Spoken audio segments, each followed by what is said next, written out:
تخيل معايا تصحى الصبح تلاقي جسمك تقيل، نفسك مكتوم، وتبص في المراية تلاقي وشك مدور وكرشك طالع بره التيشيرت. تحاول تفهم هو أنا كنت أكل ليه بالليل، بس فجأة تفتكر لا، أنت مش أنت، ده أنت روحك اتحبست في جسم ولد تخين بيترمى عليه كلام كل يوم في المدرسة، واللي حواليك بيشاوروا عليك ويقولوا شوفوا كيس البطاطا ده. المصيبة بدأت في الكانتين، البنات قاعدين حوالين بنت ضعيفة كأنهم شلة سوبر فيلنز في أفلام مارفل، بيرموا عليها كل أنواع الكومنتات السخيفة. واحدة بتكب الصودا في طبقها، التانية بترش عليها رز معلب، والتالتة بتتصور ستوري وهي بتضحك من قلبها. وعلى الناحية التانية دوم جي هيون، بس بجسم الولد التخين، قاعد بيبصلهم بملل وقرف. يعني انتوا فاضيين للدرجة دي؟ كل بنت من البنات ردت عليه بنظرة اتكلم يا حلقة سخنة، وانفجروا ضحك. وولد من الشلة قلب عليه وقال له أيوة يا برنس، ما تمشيش بعد المدرسة عشان نديك درس في الأخلاق. طبعا الجو كان شكله يوم عادي في حياة الولد التخين، محدش كان يتخيل إن اللي جواه هو دونج هيون، زعيم العصابة المخيف اللي كان بيصرف على الحارة كلها أكتر ما الحكومة بتصرف على البلد. المشهد قلب أكشن في ثانية. دونج هيون الحقيقي كان عايشها ملك، عربيات بتهدر، رجالة حواليه زي الدبابير، موبايل ما بيسكتش، لحد ما في يوم وهو على الرصيف الواد التخين وقع عليه من فوق السطح. في لقطة أغرب من مشاهد فايت كلاب، ضربة واحدة والدنيا سودت. دونج هيون صحي في المستشفى، بس مش في سريره، لقى نفسه في سرير غريب، وبص على السرير اللي جنبه لقى جسمه القديم نايم ولا حس ولا خبر. أول حاجة عملها جري على الحمام يبص في المراية، يا لهوي، هو أنا بقيت مين ده؟ ده شكل أكلة محشي ليلة فرح. وبدأ يلمس وشه، خدوده، مناخيره، دقنه الغايبة، مش مستوعب الكارثة. وسط ما هو في حالة هلع لقى راجل كبير بيحضنه ودموعه نازلة. يا حمد لله على السلامة يا ابني، أخيرا فقت. دونج هيون قلبه وقع في رجله. يا عم انت مين ده؟ أنا عايز أمي، قصدي مراتي، قصدي نفسي. بعدها رجع البيت في محاولة يائسة يشوف مراته يمكن تلاقي حل أو تلم الدنيا، لكنه أول ما دخل البيت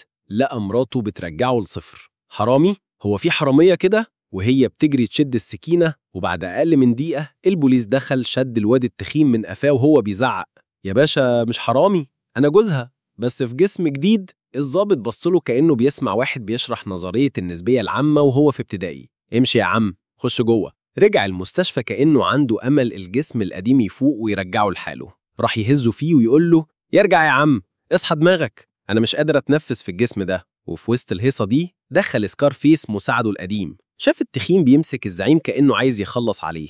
انت هتموت الباشا ولا ايه؟ وكان هيقلبها ساحة مصارعة رومانية لولا الممرضة دخلت بسرعة وفصلت بينهم. اضطر دونج هيون يروح يعيش في بيت جديد مع أبو الولد التخين اللي كل يوم يصحيه بفطار، بيضة مسلوقة وربع رغيف، ويفكروا كل دقيقة إن السمنة مش عيب، بس الحياة أصعب لما الكرش يسبقك بالسلالم. دخل المدرسة اليوم اللي بعده وهو متأكد إن الحرب مستمرة. العيال بصوله كأنه طالع من صندوق المفاجآت. دور على كرسي يقعد عليه. الواد اللي جنبه قام وراح قال هو أنا مش قلت للمدرس إن عندي حساسية من الزيت؟ وجي وقت الفسحة نفس البنات بيرموا أكل هيون في الزبالة، التانية بتسحب منها العصير، والتالتة بتتصور ستوري وهي بتضحك من قلبها. وعلى الناحية التانية دونج هيون، بس بجسم الولد التخين، قاعد بيبصلهم بملل وقرف. يعني انتوا فاضيين للدرجة دي؟ كل بنت من البنات ردت عليه بنظرة اتكلم يا حلة يا سخنة، وانفجروا ضحك. وولد من الشل قلب عليه وقال له أيوة يا برنس، ما تمشيش بعد المدرسة عشان نديك درس في الأخلاق.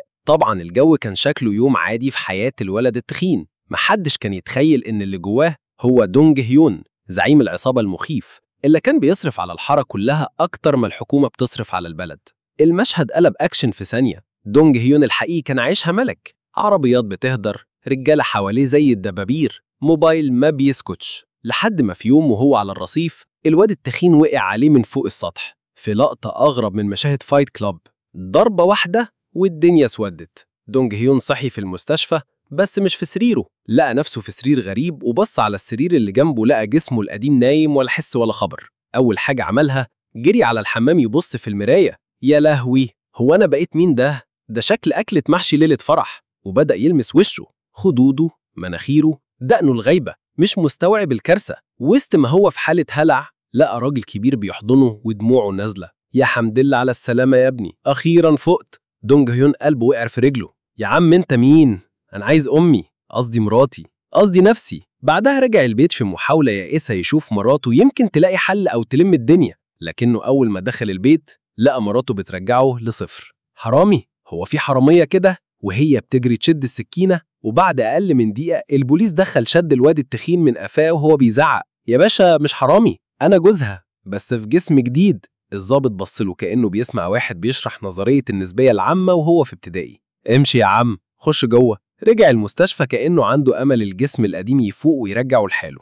راح يهزه فيه ويقول له: يرجع يا عم، اصحى دماغك، أنا مش قادر أتنفس في الجسم ده. وفي وسط الهيصة دي دخل سكارفيس مساعده القديم. شاف التخين بيمسك الزعيم كأنه عايز يخلص عليه. انت هتموت الباشا ولا ايه؟ وكان هيقلبها ساحة مصارعة رومانية لولا الممرضة دخلت بسرعة وفصلت بينهم. اضطر دونج هيون يروح يعيش في بيت جديد مع أبو الولد التخين اللي كل يوم يصحيه بفطار بيضة مسلوقة وربع رغيف، ويفكروا كل دقيقة إن السمنة مش عيب، بس الحياة أصعب لما الكرش يسبقك بالسلالم. دخل المدرسة اليوم اللي بعده وهو متأكد إن الحرب مستمرة. العيال بصوله كأنه طالع من صندوق المفاجآت. دور على كرسي يقعد عليه. الواد اللي جنبه قام وراح قال: هو أنا مش قلت للمدرس إن عندي حساسية من الزيت؟ وجي وقت الفسحة نفس البنات بيرموا أكل هيون في الزبالة، التانية بتسحب منها العصير، والتالتة بتتصور ستوري وهي بتضحك من قلبها. دونج هيون وقف وقال: انتوا ناقصكوا ايه غير سطل مية على دماغكم؟ الضحك على ودانه، وواحد من العيال قام قال له: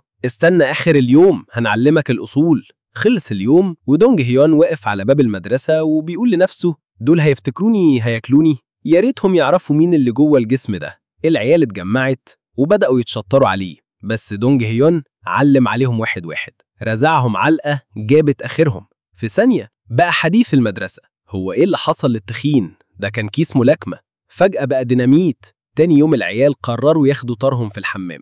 دونج هيون دخل عليهم ماسك رول مناديل وقال لهم: انتوا جايين تتخانقوا ولا تنظفوا الحمام؟ ورزعهم كلهم، وخطف موبايل المتنمر اللي بيعمل فيها زعيم وراح يقلب فيه على بيته. لقى الواد التخين كان عنده كراش على هيون من أيام ما كان بيفكر في الشوكولاتة أكتر من المذاكرة، وكل صور الموبايل هي هيون. ومش بس كده، لقى إن التنمر كله بسبب إنه كان بيحاول يقرب منها أو يدافع عنها، والدنيا بتسحله بدل ما تساعده. المفاجأة الأكبر حصلت فوق السطح. المتنمرين ربطوا جزمة هيون في الهوائي وقالوا للواد التخين: لو راجل اطلع هاتها. الولد وهو في جسمه الأصلي حاول يعمل فيها باتمان، لكنه وقع من فوق السور فوق دماغ دونج هيون. وهنا الدنيا كلها اتشقلبت، الأرواح اتبدلت وكل حاجة بقت طعمية وسلطة. دونج هيون رجع المستشفى يحاول يفهم سكارفيس. الأول سكارفيس كان فاكره بيقرج أو مجنون، لكن لما ابتدى يحكي له تفاصيل محدش يعرفها غير الباشا قال له: انت الباشا فعلا، حتى لو جسمك زي كورة البولينج. وفي يوم وهو ماشي مع هيون وصلوا بيتها، واتصدم لما لقى ميسان، أول حب في حياته. ميسان! البنت بصت له: انت تعرف أمي منين؟ ميسان دخلت على الخط وقالت له: عيب يا ولد، ما تدخلش في اللي مالكش فيه، وادت له كف خلاه يشوف نجوم الظهر. بعدها دونج هيون بدأ يشك، خد خصلة شعره وخصلة شعر هيون وعمل تحليل DNA. النتيجة: يا نهار مش فايد، دي بنتي. رجع حكى لميسان اللي حصل. ميسان عيطت وقالت: أنا عشت الويل عشان أربيها، وإنت كنت بتجري ورا الفلوس والجريمة. دونج هيون وعد إنه هيربيها صح، خدها على الجيم، جاب لها سكارفيس يدربها ضرب عيال. البنت قلبت فهد، وكل اللي كان بيضربها بقى يبعت لها ورد على الانستجرام. ودونج هيون بدأ ينزل الوزن ويبني جسمه، بقى فجأة ترند المدرسة: إزاي التخين ده قلب جيم بطل؟ المصيبة أبو الولد التخين اتزنق في الشارع، عصابة ضربته دون رحمة، ودونج هيون جري ينقذه، بس الأب كان خايف عليه وحضنه جامد، فالاتنين اتسحلوا. دونج هيون رجع الأب البيت، طبخ له شوربة سخنة وقال لسكارفيس: هات العيال دول وعلمهم الأدب. وفعلا سكارفيس دخل فيهم لحد ما مسح بيهم الأرض وسدد ديون الأب كلها في لحظة. في اليوم اللي بعده البنات حاولوا يتنمروا تاني على هيون، بس البنت قلبت عليهم الطاولة، ضربتهم درس في الأدب. ودونج هيون واقف من بعيد بيقول لنفسه: أهي بنتي أخدت حقي منهم. وجيت ليلة المطعم، دونج هيون قاعد عند ميسان، فجأة دخلوا شوية رجالة سكرانين، واحد منهم شد على ميسان. دونج هيون فقد أعصابه، قلب المطعم ساحة مصارعة. ميسان بتبصله بحيرة: انت شبه حد كنت أعرفه، لكن مستحيل تكون هو. وبعد شوية اعترف بيها الحقيقة. أول ما صدقت طردته من المحل: أنت عمرك ما هتتغير. الكارثة الأكبر: هيون نفسها وقعت في حب دونج هيون وهو في جسم التخين. جيت له في لحظة قالت له: أنا عايزك تبقى حبيبي. الراجل اتجمد. دي بنتي يا جدعان. جري على ميسان يحكي لها. ميسان وقعت من الصدمة، وفي الآخر دونج هيون قرر يحسمها وقال للبنت أنا بحب أمك. البنت بكت وجريت، والأم قعدت تضحك وتعيط في نفس الوقت. الولد التخين الأصلي فاق من الغيبوبة، جري على البيت يخض أبوه. دونج هيون لحقه قبل ما الدنيا تتشقلب وفهموا كل حاجة، وراحوا مع بعض مطعم ميسان. لكن العدو القديم تايجر التخين دخل بعصابته مستعد يخلص على دونج هيون للأبد. الولد التخين كان هيبول على نفسه من الرعب، ودونج هيون دخل المعركة بكل قوته، بس تايجر غدر بيه. وفي اللحظة اللي كان ممكن يموت فيها، ميسان دخلت بأنبوبة غاز وقالت لو حد قرب هنولع في المكان. العصابة جريت، والمطعم اتقلب حلبة ملاكمة فاضية. بعد كل ده ميسان ودونج هيون اتصالحوا، وابو مراته القديمة اكتشف ان بنته كانت بتخونه، فدى الفلوس كلها لدونج هيون. ودونج هيان وهو في جسم الولد التخين ركب السماعة وقعد يوجه الولد التخين الأصلي في بيت العيلة القديمة عشان يواجه مرات دونج هيان الشرية.